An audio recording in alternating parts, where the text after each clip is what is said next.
So, and people sit there and they try very hard to convince me it's real, which is actually quite interesting because it's always usually depressed people who sit there and try very hard to defend this idea. If you're so scared, if depression's so terrible, why are you sticking up for it? Why are you fighting so hard to convince me it's such a powerful force? Why shouldn't you be doing the opposite? Shouldn't you be listening to me?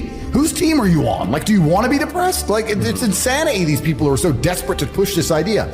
Then you add in the pharmaceutical element and the fact that everyone's taking these fucking drugs, messing with their brain chemistry. It's garbage. I think that you feel depressed sometimes because you're human. Completely true.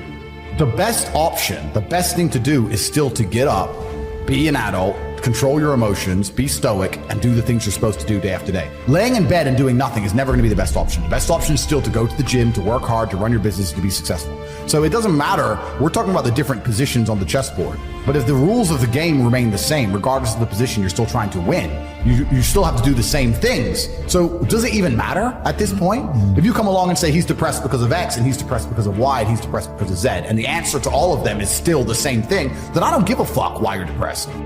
People all talk about depression say I don't understand it. I will say, listen, there's been times in my life where I was fully functional as an adult. I would never label myself depressed because I don't believe in the idea of labeling myself in the negative, because I don't believe in things that take power from me. But there's been times in my life where I didn't give a fuck if I lived or died. There's been times in my life where I went to fight a man and I didn't give a shit if I lost and even woke up. I had nothing worth living for. I was brokey, didn't have a girlfriend, didn't have any fucking money. Got a 2-day call to fight some world champion. Had to lose 10 kilos in 2 days. Had nothing else going for me. Got on a plane to Dagestan and fucking won. By all conventional wisdom, I was depressed. I was suicidal, but I was just like, no, I don't give a shit. I was most powerful when I was sad, when I was depressed, when all these things. Everyone can feel sad or overwhelmed at times. But depression is a chronic feeling of emptiness, sadness, or inability to feel pleasure that may appear to happen for no clear reason. It is distinct from grief and other emotions a person may feel following difficult life events. All I know, what I will say as a matter of fact, is this world is hyper-competitive, especially as a man. Most men are walking through life and they don't realize that it's constant competition. I was driving here, even as I was driving here, I was looking out the window and I was looking at all these people just walking around. One of them had a fucking croissant. One of them was dressed like a dickhead because it's London. He thinks he fucking looks cool. Just a fucking moron. We've all seen them. Yeah, moron. Some of the dude just talking shit on the phone. Some other guy with headphones in, waiting to be fucking murdered, wouldn't even hear it coming. And all these NPCs, I'm just looking at them going, do they realize they're in endless, constant competition? Every single pound they want, someone else wants. Every single girl they want, someone else wants. There are people like me out here. I will destroy, you could get all 30 of them in a room and I will sit by myself and absolutely annihilate them in any single metric. And they're just sitting there just fucking floundering and wandering through life unaware of how competitive the world is. Well, and whinging how unfair it is. And how unfair it is. And this is my point. If the world is truly that competitive, you do not have time to be depressed because it's a non-competitive mind state. You could be depressed for X, Y, Z, whatever. I'm not depressed. And I want the money you want, and I want the girl you want, and I want the status you want, and the car you want, and the house you want. And I'm going to get it, and you're fucking not. And that's the bottom line of life. If you gave that guy that stuff, he probably wouldn't be depressed. Well, he needs to get up off his ass and work then, doesn't he? And this is the point. He probably would, because he wouldn't have a direction in life. I think it's a very empowering message that you share. Feeling depressed is real. That is a real thing. And I truly believe that the reason you feel depressed is so that you are inspired into action. You're unhappy with your surroundings and you're inspired. This is the reason why you don't want to go to jail. Both of us don't want to go to jail because we'll both be depressed because we don't like our situation. It's a natural human instinct to make you work hard and try harder to build a life. So when people come to me and go, oh, I can't, I'm fat and I don't know what to do because I'm depressed. I say, no, you're depressed because you're fat. Go the other way around. Feeling depressed is real. But this idea that you could walk through life and everything's fine and you can catch depression from the sky like a disease, it strikes your brain and there's nothing you can do about it. And no matter how hard you try, you are depressed no matter what. This is garbage. This is complete garbage that's been propagated by the weak-minded. And the proof of this is that in countries with a harder life, where people are too busy struggling to survive, there's less depression. And I just can't see a reality worth having. I can't see a reality worth living. I can't see how you're going to build a life worth experiencing if you have any other mindsets.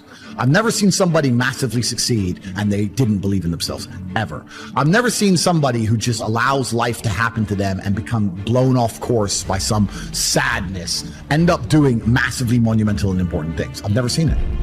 It does, and it's never going to happen because it's competitor. It's like crypto. It's player versus player. I can sit here right now in power. I can sit here right now and recall events that will prevent me from sleeping for 2 to 3 days. That gives me a superpower that other men do not have. They want to go to sleep. They're tired. I can stop being tired for days at a time. I can just have a thought. I can remember. I can sit, close my eyes, and use the power of my brain to vividly remember events, and I will not sleep for days. And when people come to me and say, oh, this happened, I'm really sad, or my heart broke, or this bad thing happened to me, I say, good. Thank the Lord that he's given you this endless source of motivation. You're wasting it. That's your problem.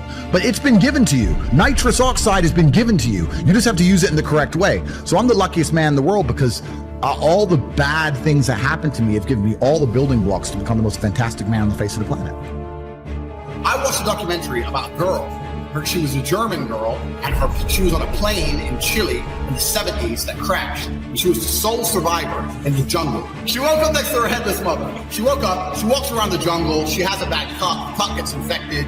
She ends up struggling for food, she collapses, gets saved by local people, nearly dies, ends up back in Germany, blah, blah, blah, blah.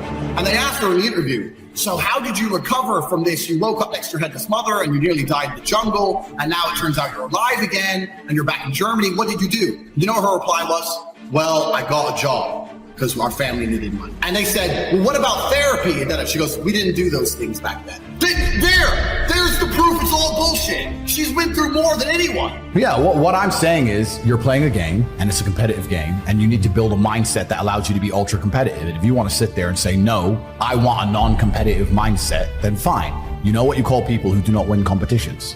Losers. Correct.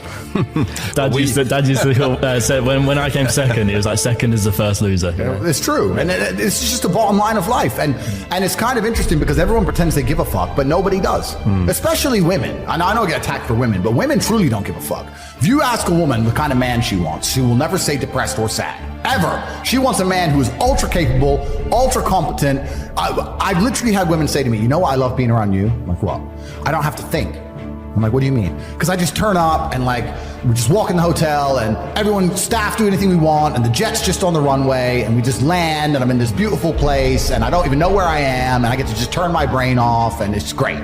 Like, they want someone who is fun and spontaneous and charismatic and successful. They don't have time for sad dudes. They don't care. So the world doesn't care. The world has never given a shit about sad men. Instagram's the #1 cause of female depression in the Western world. I'm 100% sure of it. Any girl who's 29, I know girls who are 29, 30 years old and they're still beautiful, but they'll scroll up and down and they're nearly in tears and not 22.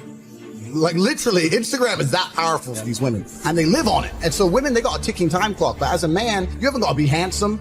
You ain't got to be pretty. If you're a successful dude and your mind's right, you can be an ogre. And you're still going to be out there doing whatever you want to do and living your life. Depression is the ultimate motivation. Oh, so you're depressed. Okay, so you come along to me and you tell me you're depressed. I expect to see a huge list of what you're achieving for a day. If you're unhappy with your life, if you're depressed, I don't expect you to be popping pills and sitting laying in bed. I expect you to give me a huge list of everything you're achieving per day.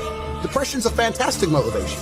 But people are told the opposite. No, you feel depressed, that's wrong. You should be happy anyway. Take the pills, stay home, take some time off. Complete garbage. You're depressed? Okay, get up, go for a run, lift more weights, make more money, get a second job, get more girls. Like, you can outrun depression. I said this to one guy who was coming to me. That's a great quote right there. You can outrun depression. You ain't got time to be sad if you're getting where you need to get. You ain't got time for that. You can outrun it. If you start working the jobs you need to do and you're training and you're seeing 3 or 4 different girls and you're trying to start your business on the side, you have no time to sit around moping. So outrun it. And before you know it, you'll wake up one day and you'll look at your life and go, wow,